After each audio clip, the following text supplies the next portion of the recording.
कैसे आप लोग? मुझे पूरी उम्मीद है कि आप बहुत अच्छे होंगे, स्वस्थ होंगे और पढ़ाई की तरफ ध्यान दे रहे होंगे, क्योंकि आपका 10th क्लास। अभी हमने स्टेट गवर्नमेंट का लेसन पढ़ाना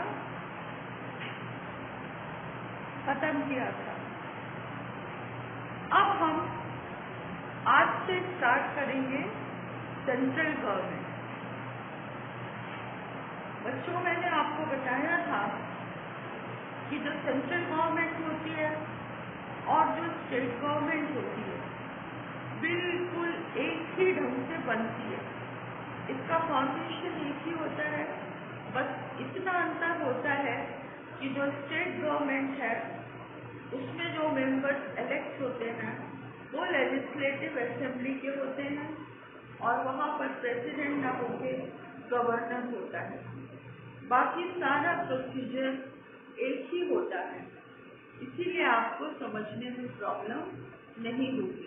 और इसीलिए पहले हमने आपको स्टेट गवर्नमेंट पढ़ाई, क्योंकि पहले आपको स्टेट के बारे में पता होना चाहिए। अब हम आपको पढ़ाने जा रहे हैं सेंट्रल गवर्नमेंट। बच्चों, सेंट्रल गवर्नमेंट क्या होती है? सेंट्रल गवर्नमेंट वो होती है जो कि देश के सेंटर में होती है। देखिए, जो बीच का भाग होता है ना किसी भी चीज का, तो वो पूरे पार्ट्स को गवर्न करता है। जैसे हमारा हार्ट है, ठीक है, वो बॉडी के पूरे पार्ट्स को गवर्न करता है। हमारा ब्रेन है, जो पूरी बॉडी से जो भी मैसेज आता है उसको वो पकड़ता है और फिर उसके अनुसार उसको वो डिक्टेट करता है डिफरेंट ऑर्गन्स को। इसी तरह सेंट्रल गवर्नमेंट होती है। जो सेंट्रल गवर्नमेंट होती है ये मेन एक पोर्टली होती है जो कि सारे देश को एक साथ बांध कर रखती है। अब सेंट्रल गवर्नमेंट क्या होती है आपको बता दूं, डेफिनेशन है यहाँ पर। Government is a machine. जो गवर्नमेंट होती है ना, एक मशीन होती है और है एजेंसी, या तो मशीन मान लीजिए या एक एजेंसी मान लीजिए। ये मशीन या एजेंसी क्या काम करती है? ये through which state policies are determined. इस मशीन में या इस एजेंसी में जो भी सरकार की पॉलिसी है उनका निश्चय किया जाता है। उनको निश्चित किया जाता है कि हमारी ये पॉलिसी इस तरह चलेगी और कितने समय तक चलेगी। जैसे हमने आपको शुरू में बताया 5 ईयर प्लान चलते थे, उसको हिंदी में पंचवर्षीय योजनाएं कहा जाता है। वो कुछ प्लान बनाते थे उस समय की गवर्नमेंट, उसको 5 साल में पूरा करना जरूरी है। अभी इस गवर्नमेंट में मैं आपको बता दूं, बहुत बर्निंग टॉपिक है कि इन्होंने ये सोचा कि हम अपनी जो सीमाएं हैं लद्दाख वगैरह वहाँ पे रोड बनाएंगे और रोड का बनाना हम इतने दिनों में कंप्लीट कर देंगे। और आप देखिए विद इन 2 ईयर्स जो रोड थी किस तरह डेवलप हुई कि हमारे जो नेबरिंग कंट्रीज थी उनको भी परेशानी होने लगी कि इतनी जल्दी काम कैसे हो रहा है, क्योंकि गवर्नमेंट ने कहा कि अब हम वेट नहीं कर सकते। जो अनडेवलप्ड एरिया है अब हमको उसको डेवलप करना है। और आपने देखा गलवान घाटी और उसको आप तो सुनते ही होंगे कि वहाँ इसी बात पर झगड़ा है। चीन कहता है कि आप यहाँ रोड नहीं बनाएंगे। उधर ये नेपाल, वहाँ भी यही प्रॉब्लम आई कि जब रोड बनने लगी तो उन्होंने कहा कि 3 इलाके हमारे हैं, इनको आप कैसे बता सकते हैं। वो तो खैर जो भी इशू है रिजॉल्व होगा, लेकिन जो ये योजनाएं होती है, ठीक है, ये कौन बनाता है? ये गवर्नमेंट बनाता है। और ये जो है गवर्नमेंट एक ऐसी मशीन है या एक ऐसी एजेंसी है जहाँ पर सारी जो पॉलिसी होती है वो बनती है। आपको याद होगा जब 374 हटा था, अपने फादर से पूछिएगा, ग्रैंडफादर से पूछिएगा, उस समय हमारे जो अमित शाह है उन्होंने कहा था कि अब साउथ चीन भी जब हम दोनों कश्मीर की बात करते हैं तो उसमें एक्साइज चीज भी आता है। पॉलिसी बनी थी कि हम 374 लगाएंगे, तो बनी कहाँ थी? गवर्नमेंट ने बनाई थी, पार्लियामेंट में बनी।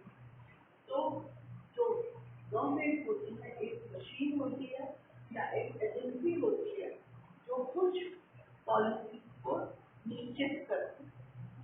कुछ नॉर्मल इशू है, नॉर्मल इशू ये भी आपको बता दूं, जैसे CNC था कि जितने भी नागरिक हैं तो समान है, समान अधिकार योजना चलती है, तो इनको ये प्रूव करना पड़ेगा कि ये भारत के नागरिक हैं। ठीक है, ये चली, ये एक नॉर्मल इशू था जो कि करने के लिए गवर्नमेंट ने कहा। और दूसरा था रेगुलराइज पब्लिक वेलफेयर। पब्लिक की वेलफेयर में, पब्लिक की भलाई में जो भी काम होते हैं, जैसे COVID-19 में जो राशन है और 3 महीने बढ़ा दिया गया कि फ्री राशन मिलेगा, दाल मिलेगी, आटा मिलेगा, जो मजदूर हैं, दिहाड़ी वाले हैं, जो ठेले लगाते हैं, वो चाहे किसी भी जाति या धर्म के हों, ये नहीं देखा जाएगा। लेकिन ये नॉर्मल इशू है कि उनको भरपेट खाना दिया जाए, तो इसके लिए जो नियम बनाए जाते हैं वो सरकार बनाती है। इसीलिए इन शॉर्ट आप कह सकते हैं गवर्नमेंट इज अ मशीन। याद कर लीजिए first point, government is a machine और एन एजेंसी थ्रू विच, जिसके द्वारा स्टेट पॉलिसीज आर डिटरमिन्ड, निश्चित की जाती हैं। स्टेट से मेरा मतलब राजस्थान, उत्तर प्रदेश ये नहीं है, पूरे भारत से स्टेट पॉलिसीज जो है वो डिटरमिन, निश्चित की जाती हैं। जो नॉर्मल इश्यूज हैं वो रेगुलराइज किए जाते हैं, और जो पब्लिक वेलफेयर है वो उसका विकास किया जाता है। जैसे अभी पानी बरस रहा है इतना, आप देख रहे हैं दिल्ली और बॉम्बे की हालत कैसी है। हर साल ही एक ड्रामा होता है, हर साल पानी भर जाता है, सब बिल्कुल रुक जाते हैं, हर साल यही होता है। तो जो ब्रिजेज हैं हिल जाते हैं, ये सब जो है आसाम में बहुत बुरी हालत है। तो इन चीजों को पब्लिक वेलफेयर, उनको खाना पहुंचाया जाए, उनको पीने का पानी पहुंचाया जाए, उनको वहाँ से निकाला जाए, उनके लिए दूसरी जगह निश्चित की जाए, ये नॉर्मल इशू है। इसको गवर्नमेंट डिसाइड करती है, स्टेट गवर्नमेंट अलग से डिसाइड करती है, और जो सेंट्रल गवर्नमेंट है ये बड़े लेवल पर डिसाइड करती है। ठीक है, तो ये तो हो गई गवर्नमेंट की डेफिनेशन। अब देखिए हमारे यहाँ आपको पता है कि जो गवर्नमेंट है वो कॉन्स्टिट्यूशन से चलती है, संविधान से चलती है। हमारे यहाँ दो तरह के लेजिस्लेचर, दो तरह के नियम हैं, दो तरह के संविधान। एक संविधान एक ही है, लेकिन इसके पार्ट बता रही हूँ मैं आपको। एक तो है फेडरल लेजिस्लेचर, मैंने आपको पहले भी बताया था, फेडरल का मतलब होता है जो सेंट्रल गवर्नमेंट के नियम है, और जो स्टेट है इसके नियम अलग होते हैं। स्टेट, तुम अपने अपने स्टेट को देखो कैसा है, क्या हो रहा है, अगर आपको हेल्प चाहिए तो सेंट्रल गवर्नमेंट से मिलेगी। लेकिन सेंट्रल गवर्नमेंट के इश्यूज अलग होते हैं, उनको पूरे देश के बारे में सोचना पड़ता है। ठीक है, उनको ये भी देखना पड़ता है कोई हमला तो नहीं कर रहा है, क्या हो रहा है, इतनी बड़ी महामारी फैली है, कैसे इससे हम निपटेंगे। तो वो इंस्ट्रक्शन भी देते हैं स्टेट को और हेल्प भी करते हैं। तो दो तरह की गवर्नमेंट हुई या दो तरह का लेजिस्लेचर हुआ, इसको हम कहते हैं फेडरल लेजिस्लेचर और स्टेट लेजिस्लेचर। ठीक है, जो पार्लियामेंट है बच्चों, जो हमारी पार्लियामेंट है ये एक ज्वाइंट पार्ट है, जिसका ज्वाइंट फॉर्म है। जो भी हमारी पार्लियामेंट है ये ज्वाइंट फॉर्म है। इसका ज्वाइंट फॉर्म है पार्लियामेंट, ये है प्रेसिडेंट का और टू हाउसेस का। 2 हाउसेस, ठीक है। जो पार्लियामेंट है ये ज्वाइंट फॉर्म है, इसका प्रेसिडेंट का और 2 हाउसेस, कौन से? अपर हाउस और लोअर हाउस। 9th में आपने काफी पढ़ा है, क्योंकि हमने आपको पढ़ाया इसलिए हमको याद है कि upper house, lower house, president, सारे आपने इलेक्शन पढ़े थे, इनको कैसे इलेक्ट किया जाता है और इनसे कैसे गवर्नमेंट बनती है। फिर भी हम आपको फिर से बता रहे हैं। देखो बच्चों, जो लोअर हाउस है वो कहलाती है लोकसभा, ठीक है, लोकसभा वो है लोअर हाउस। और जो अपर हाउस है वो है राज्यसभा। जो अपर हाउस है उसमें ज्यादातर जो लोग हैं नॉमिनेटेड होते हैं या वो पब्लिक से चुन के नहीं आते हैं, लेकिन जो लोकसभा है उसके जितने मेंबर हैं सब पब्लिक से चुन करके आते हैं। इसीलिए लोकसभा की वैल्यू ज्यादा मानी जाती है लोगों की नजरों में। हालांकि दोनों की वैल्यू बराबर है, राज्यसभा की भी और लोकसभा की भी, लेकिन लोकसभा की वैल्यू लोग ज्यादा समझते हैं। अब देखिए फॉर्मेशन कैसे होता है लोकसभा का, ये मैं आपको बता दूं। यहाँ से स्टार्ट करती हूँ।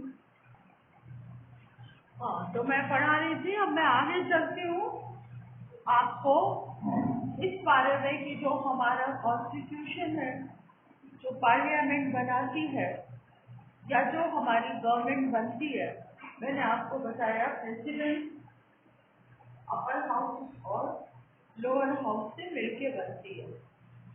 लोअर हाउस को हम लोकसभा कहते हैं। तो फॉर्मेशन ऑफ लोकसभा पहले आपको बताते हैं हम कि लोकसभा का फॉर्मेशन कैसे होता है, ये कैसे बनती है, ठीक है। जो कोई भी लोकसभा या राज्यसभा है वो मेंबर्स से मिलकर के बनती है। तो कितने मेंबर होने चाहिए इसमें? जो इलेक्टेड मेंबर्स हैं वो कम से कम 500, ठीक है। लोकसभा लोकसभा में कम से कम एटलीस्ट 500 मेंबर्स वो होने चाहिए जो पब्लिक से इलेक्ट होके आते हैं। ध्यान रखिए, इनकी संख्या थोड़ी घट बढ़ भी सकती है, लेकिन एटलीस्ट 500 होने मस्ट है। इसके बाद में क्या हुआ, पहले 500 ही थे, लेकिन 1987 में एक एक्ट पास हुआ। क्या था वो? गोवा दमन रीऑर्गेनाइजेशन एक्ट। एक जो हमारे ये गोवा दमन जो ये जब इनका फॉर्मेशन हुआ तो एक एक्ट पास हुआ। आपको पता है ये यूनियन टेरिटरी है यहाँ पर। तो गोवा दमन रीऑर्गेनाइजेशन एक्ट ये पास हुआ, जिसमें ये कहा गया कि 500 के बदले जो मेंबर्स हैं 552 होने चाहिए। जो लोअर हाउस है इसमें पहले 500 मेंबर्स होते थे, लेकिन जब गोवा दमन रीऑर्गेनाइजेशन एक्ट पास हुआ तो उसमें ये कहा गया कि अब जो मेंबर्स हैं वो बढ़ेंगे तो 552 मेंबर्स लोअर हाउस में होने चाहिए जो कि इलेक्टेड मेंबर है, ठीक है। अब इसमें क्या है, जो 530 मेंबर्स हैं वो तो पब्लिक के द्वारा इलेक्ट होंगे, ठीक है। और जो 20 है वो यूनियन टेरिटरी से चुन के आए। जितनी भी हमारी यूनियन टेरिटरीज हैं, ठीक है, उन सबसे चुन के आएंगे। जैसे पुडुचेरी है, ये छोटी शहर है तो आपको पता ही होगा कितनी यूनियन टेरिटरीज है, वहां से चुन के आएंगे। और जो दो होंगे, 2 मेंबर, ये एंग्लो इंडियन कम्युनिटी से चुन करके आएंगे। ऐसा इन्होंने डिसाइड किया कि इस तरह 552 मेंबर हो जाएंगे, जिसमें 530 इलेक्टेड होंगे 20 यूनियन टेरिटरीज से चुन के आएंगे और जो 2 होंगे वो एंग्लो इंडियन कम्युनिटी जो कि अब इंडिया में ही रहते हैं और उसके बाद में उसमें से चुन करके आएंगे। अब मैं आपको आगे बता, हाँ, हम आपको फॉर्मेशन ऑफ लोकसभा बता रहे थे। इसमें आपको हमने बता दिया कि मेंबर्स कितने होने चाहिए। पहले 500 थे, बाद में 552। ठीक है, ये आपको हमने अभी बताया। अब उन मेंबर्स की क्वालिफिकेशन क्या होनी चाहिए? जो मेंबर्स इलेक्ट किए जा रहे हैं या पार्टी जिनको खड़ा कर रही है या जो व्यक्ति अपने आप खड़ा होना चाह रहे हैं इलेक्शन में, उनकी क्या क्वालिफिकेशन होनी चाहिए? बहुत अच्छी बात है, उनको पढ़ा लिखा होना जरूरी नहीं। ठीक है, अगर कोई 9th फेल भी है तो वो डॉक्टर्स को, और वो जीत गया और हेल्थ मिनिस्टर बन गया, तो वो डॉक्टर से क्वेश्चन कर सकता है कि आप कहाँ के डॉक्टर? बड़े आश्चर्य की बात है। सबसे पहली तो ये बात है, इसीलिए हर कोई चाहता है नेता बन जाए। सबसे पहली बात है कि जो उनकी एज है 25 ईयर्स से कम नहीं होनी चाहिए। दूसरी बात जो हर व्यक्ति के लिए जरूरी होती है, he should be a citizen of India। पहली बात है भारत का नागरिक होना चाहिए। दूसरी बात है कि उसकी एज 25 ईयर्स से कम नहीं होनी चाहिए। तीसरी बात यह है कि उसके पास कोई ऐसा पोर्टफोलियो नहीं होना चाहिए, कोई ऐसा पद नहीं होना चाहिए जिससे उसको लाभ मिल रहा। ठीक है, जैसे मान लीजिए गवर्नमेंट सर्विस में है या एनजीओ में या कहीं भी है, वो वहाँ पर जॉब करता है, उससे उसको पैसा मिलता है, तो उसको पहले उस नौकरी से इस्तीफा देना पड़ेगा, उसके बाद ही वो इलेक्शन में खड़ा हो सकता है। ठीक है, 3 बातें आपकी ये हो गई। चौथी बात आपकी ये हुई कि उसको किसी तरह की सजा नहीं होनी चाहिए। आपने देखा होगा कि बहुत से ऐसे लोग हैं जो जेल से चुनाव जीतते हैं,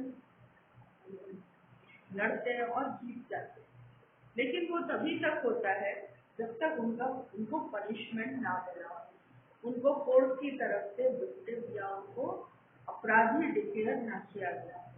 अगर वो अपराधी डिक्लेयर कर दिए गए हैं तो फिर वो इलेक्शन नहीं लड़ सकते। चौथी बात, कोई पागल या लूनेटिक या इस तरह का कोई व्यक्ति इलेक्शन में खड़ा नहीं हो सकता। तो मान लो मजाक में आप किसी को खड़ा भी कर दिया और उसकी मानसिक स्थिति ठीक नहीं है।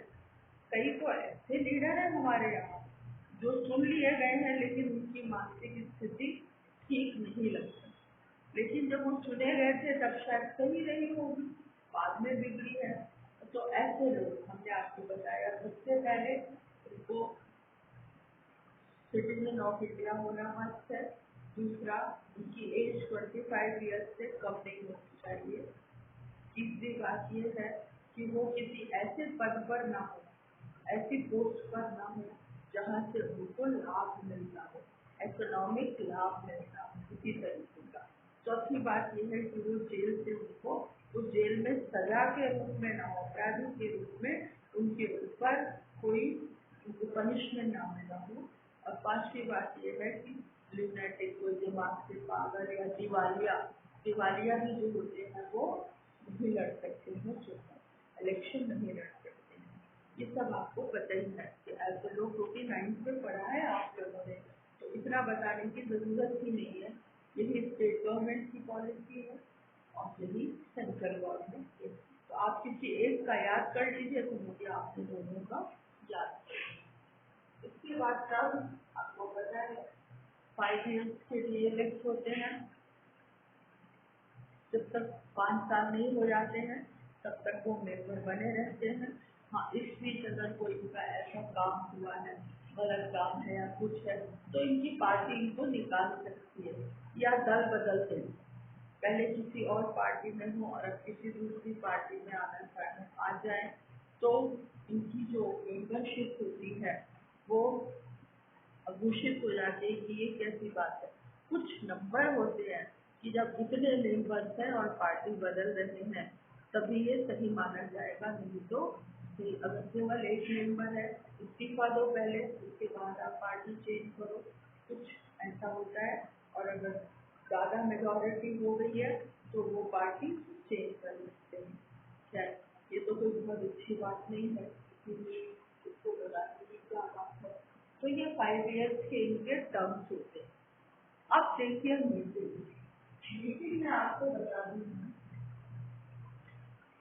एक बात और बता दूं, जब लोकसभा डिसॉल्व हो जाती है कभी कभी ऐसी स्थिति आती है कि लोकसभा को कोई नहीं की ये मान लीजिए और लोकसभा को डिसॉल्व करना पड़ता है, तब इनकी मेंबरशिप ऑटोमेटिक खत्म हो जाती है। ठीक है, अब इसके बाद में आता है मीटिंग। बच्चों, अपर हाउस और लोअर हाउस के बारे में अभी मैं बताऊंगी आपको। इन दोनों की मीटिंग जो होती है ना, प्रेसिडेंट कॉल ऑन करता है, उनकी मीटिंग को प्रेसिडेंट बुलाता है। और अपर हाउस और लोअर हाउस की मीटिंग के बीच में 6 मंथ से ज़्यादा का टाइम नहीं होना चाहिए। इनको दोनों मीटिंग विदिन 6 मंथ बुलानी पड़ती है। ठीक है, और नहीं बुलाते हैं, दूसरा कोई प्रेसिडेंट है ये कॉल ऑन करते हैं। ये बात अलग है कि लीडर जो है वो उससे सलाह लेते हैं और उसके बाद में कॉल करते हैं। अब आता है ऑफिसर, ये आपने पढ़ा है, स्टेट गवर्नमेंट में भी पढ़ा है। लोकसभा के कितने ऑफिसर होते हैं? एक तो स्पीकर होता है और एक डेप्यूटी स्पीकर होता है। ठीक है, ये जो स्पीकर और डेप्यूटी स्पीकर हैं, ये लोकसभा में जो रिप्रेजेंटेटिव्स हैं उनके द्वारा ही चुने जाते हैं। जो चुने हुए मेंबर्स हैं उनके द्वारा ही चुने जाते हैं। और अगर इनको निकालना चाहें अपने ऑफिस से तो क्या है, जो मेजॉरिटी है मेंबर्स की, वो एक बिल मूव करती है। ठीक है, और वो लोकसभा में पहले नोटिस दिया जाता है 14 दिन पहले, 14 days बिफोर।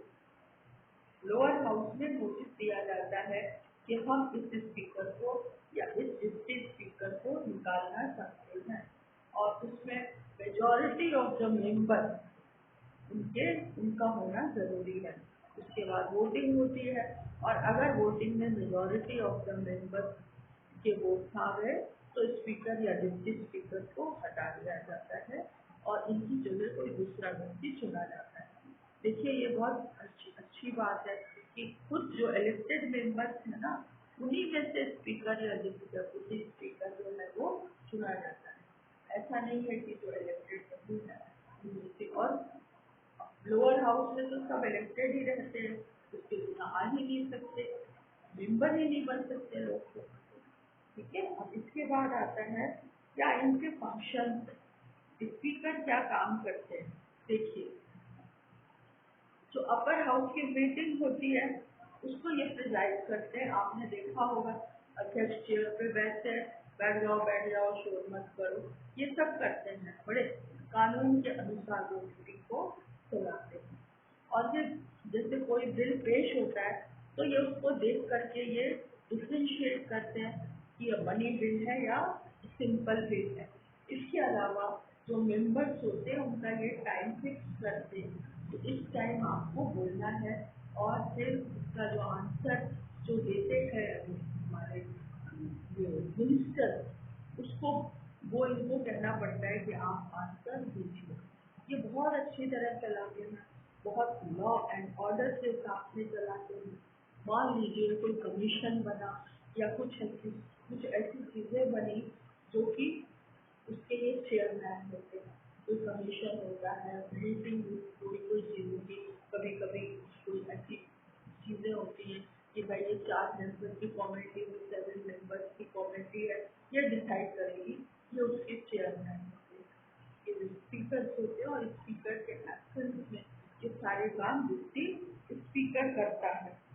इसके अलावा प्रेसिडेंट और पार्लियामेंट के बीच में, प्रेसिडेंट और पार्लियामेंट, देखिए प्रेसिडेंट ये पार्ट होता है इसका हमारे पार्लियामेंट का।